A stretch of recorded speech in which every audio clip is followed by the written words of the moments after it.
Trump went to Scotland and came home today with $1 trillion. It is the biggest deal ever made, I guess you could say. It's certainly the biggest trade deal ever made. You know, they're buying $750 billion worth of our energy. You know, they're going to invest $600 or $650 billion into the United States, and they're going to invest probably $300 billion for the military, maybe $400 billion in military equipment separately. Yeah. I mean, it's a massive deal for everybody.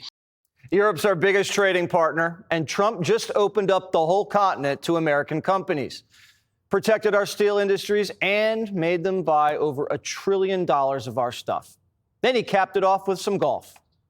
Please welcome onto the tee the 45th and 47th President of the United States of America, Donald J. Trump.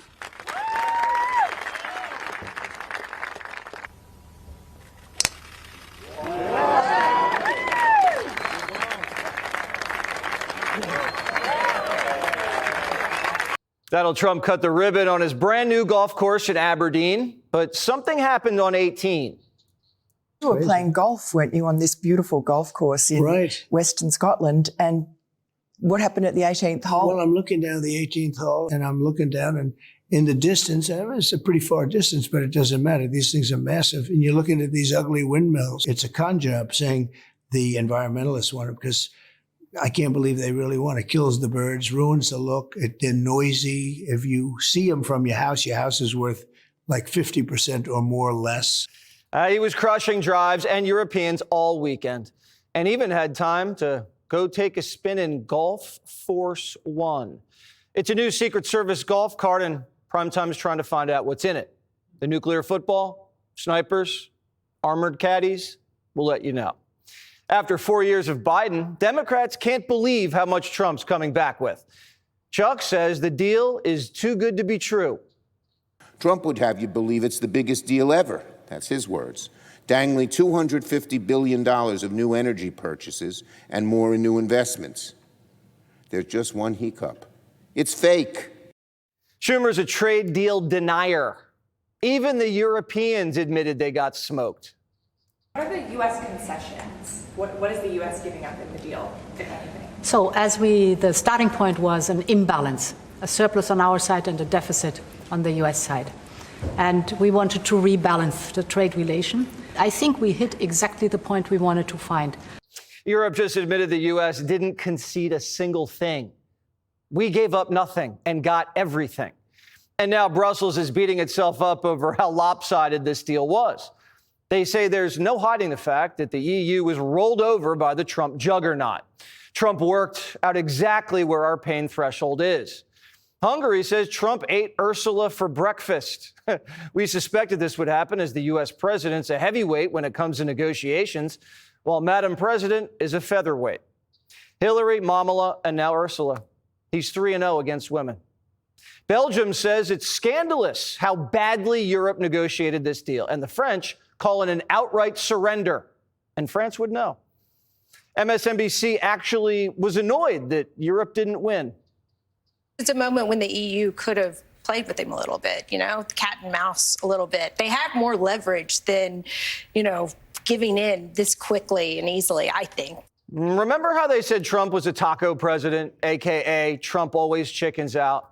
Well, the world chickened out. Europe called him daddy, and daddy just gave him a spanking.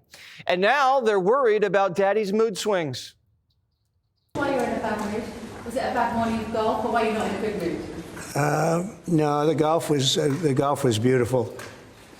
Golf can never be bad, even if you play badly. It's still good. If you had a bad day on the golf course, it's okay. It's better than other days. Trump was supposed to be Europe's guest, but he's acting more like the host. He's in Scotland, but he welcomed the British Prime Minister into his castle in Aberdeen. And then he called London a dump. I'm not a fan of your mayor. Why not? I think he's done a terrible job, the mayor of London. But the nasty person, I think he's done it. I think he's a friend of mine, right? No, I think he's done a terrible job. Trump felt right at home, because he is. He has a special connection to the Scots. You're back in your ancestral home, really, your mother's home. She was a McLeod from not far from here. How do you feel about that? Do you feel sort of Scottish? It makes me feel good. My mother was born in Scotland. She loves Scotland. She was a big fan of the Queen, I have to tell you. And anytime the Queen was on television, my mother liked watching. She said, "Oh, the Queen's on." Europe's making sure the president feels right at home, too. Macron has been calling Trump on his personal cell. And when Trump picks up, he says, "Donald." And Trump says, "Emmanuel." It's on speaker, and everybody in the room says it's just two dudes broing out. Trump has Europe on the ropes. He's getting them to pay more for defense and opening their markets. No president has ever done it. And while he's at it, he's marrying trade deals and peace deals.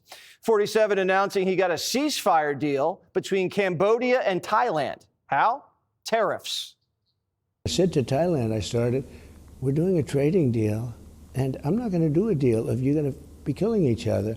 And I spoke to Cambodia, said essentially the same thing. I dealt with the two prime ministers. They were terrific people, and they don't want to see a war, but somebody had to implement what I did. And we started a series of discussions back and forth, and within less than a day, we have it settled. This is the fifth ceasefire and sixth trade deal that Trump's brokered. Deals that were supposed to bankrupt us, according to the Panicans. This is not Liberation Day, it's Recession Day. Tariffs that, as I predicted, are clearly inviting a recession. No one wins a trade war. That's just, we know that. The Chinese are in a much stronger position.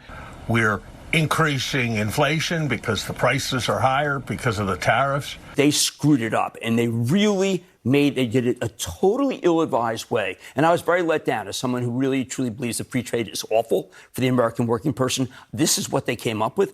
Geez, come on, have some gumption, have some math. They said no one ever wins a trade war. Well, we just did.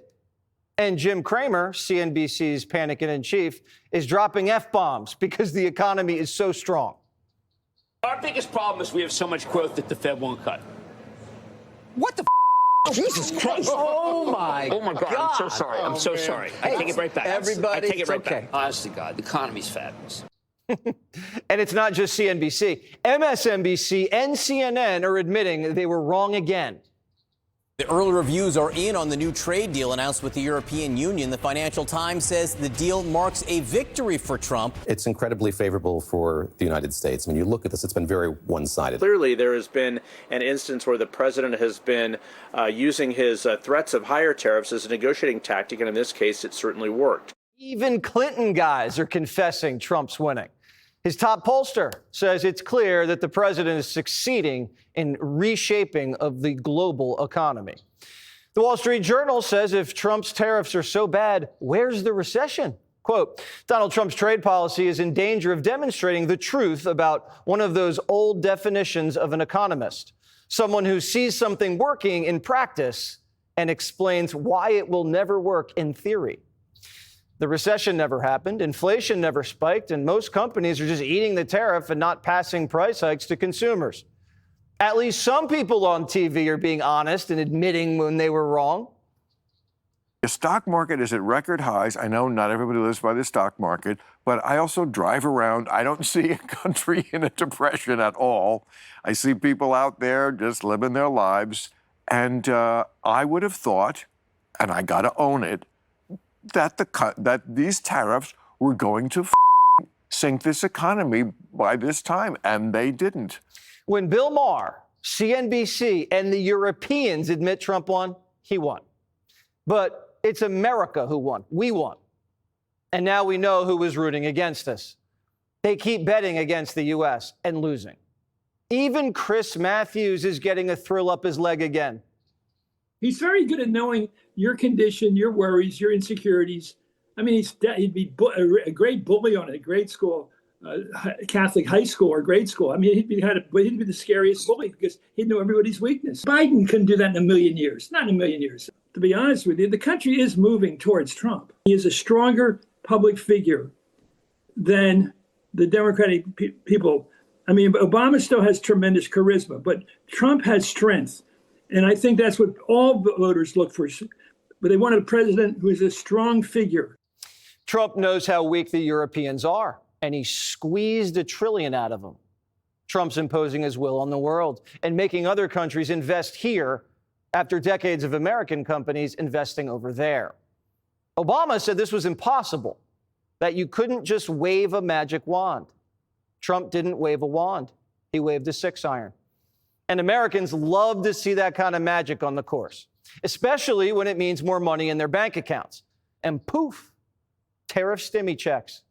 There's already a new bill in the Senate that would take tariff revenue and give millions of Americans a big, beautiful $600 rebate. Trump didn't come here to lay up. He's going for it and wants to win big prizes and share the wealth. Trump's putting together record-breaking trade deals and handing out tariff stimmies. How did Democrats beat that? They can't. They're breaking the wrong kind of records. Net favorable ratings. Whoa.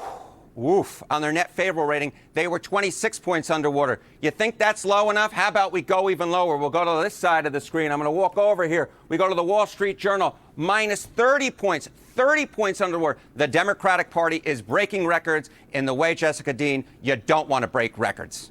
Trump has tariff stimmy, so what do Democrats have? Well, Tampon went pheasant hunting to win votes. That didn't work. Mayor Pete grew a beard. Didn't work either. So now they're hitting the gym. We could be at Washington, D.C., lowering your health care costs, lowering your grocery costs, and restoring your rights. I should be working right now. Instead, I'm pumping iron at the gym. Men don't record themselves at the gym. Women do. Democrats are like thirsty thespians fishing for likes. The face of the party, Jazzy Jellyfish, not to be confused with Davy Crockett, says she deserves to be in charge because she has the most followers of anybody in her caucus. It's not how things work around here, Jellyfish. Just being anti the other guy won't work either. Trump won over half the country just by being himself. You cannot out-Trump Donald Trump. It will not work. It's why the Democratic Party has its lowest numbers nationwide that it's ever had. More people resent them, oppose them, refuse to vote for them than ever before. These voters look to them and say, why are you talking about transgender? Why are you bringing up the social issues that aren't part of our lives? Why aren't you focusing on us? There's only one king of the castle, and the Panicans and the Democrats are getting thrown in the moat. Click here to subscribe to the Fox News YouTube page to catch our hottest interviews and most compelling analysis. You won't get it anywhere else.